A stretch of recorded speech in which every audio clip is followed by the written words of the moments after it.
The restaurant had soft music playing, the kind of melody meant to make you feel at peace. Our anniversary dinner was supposed to be a celebration of 5 years together. I had picked the place carefully, her favorite one overlooking the river, where fairy lights sparkled like stars on the glass. I wanted that night to remind us of everything we had built together. But as soon as she walked in, I sensed something was different. Her smile was tight, her eyes restless.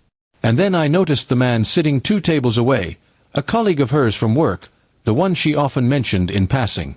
We ordered dinner, and I tried to brush off the uneasy feeling.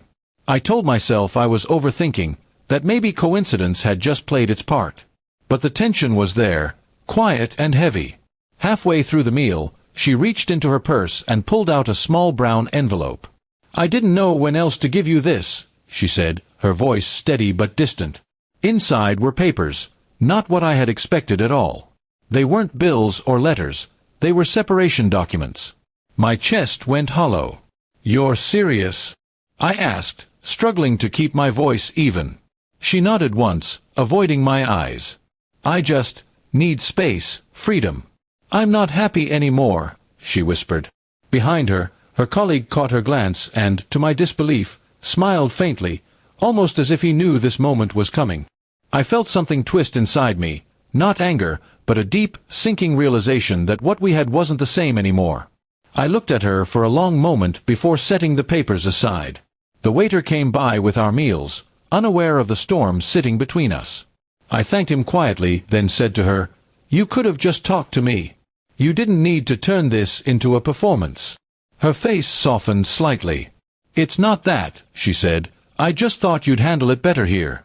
In public." That hurt more than the papers.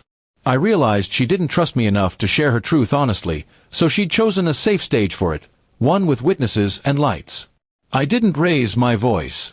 Instead, I picked up my glass and said, "You know, 5 years ago I brought you here to ask if you wanted to build a life with me. I never imagined we'd end it in the same place." Her eyes flickered with guilt, but she stayed silent. The man at the other table kept glancing over, pretending to check his phone, but his smirk told me everything. I could have walked out. I could have said things I would regret. But instead, I decided to let that moment define me differently. I stood up slowly, folded the papers, and placed them neatly in front of her. "If this is what you want," I said, "then you can have it. But you won't take my peace with you." Then, I paid the bill for both of us. She looked startled. "You don't have to," she began, but I interrupted softly. "I promised I'd take care of you, even when it hurt. I'll keep that promise tonight, and then I'll let it end here." Her colleague looked away suddenly, his smirk gone. I left the restaurant quietly and walked along the river. The night air was cold, but I felt strangely clear. The pain was real, but so was a sense of release. Sometimes closure doesn't come with explanations. It comes when you stop chasing answers from people who have already made up their minds. The next few weeks were hard.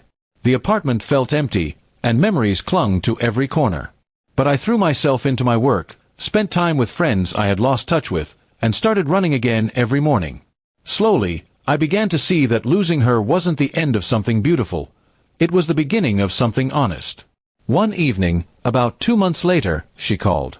Her voice trembled. "I made a mistake," she said. "I thought I wanted freedom, but I just feel lost." I listened quietly. The truth was, I had moved past the part of me that needed her to stay. "I hope you find your peace," I told her. "You just won't find it here anymore." There was silence on the line, and then she whispered, "I didn't think you'd change this much." I smiled faintly and said, "You didn't think I'd survive this much." We ended the call on that note, respectful, final, and calm. Months later, I stood on the same riverside where that dinner had ended. The lights reflected on the water, and I felt grateful, not for the pain, but for the strength it had forced me to find. People sometimes hand you heartbreak thinking it'll break you. But if you choose peace over pride, it becomes something else entirely, a turning point.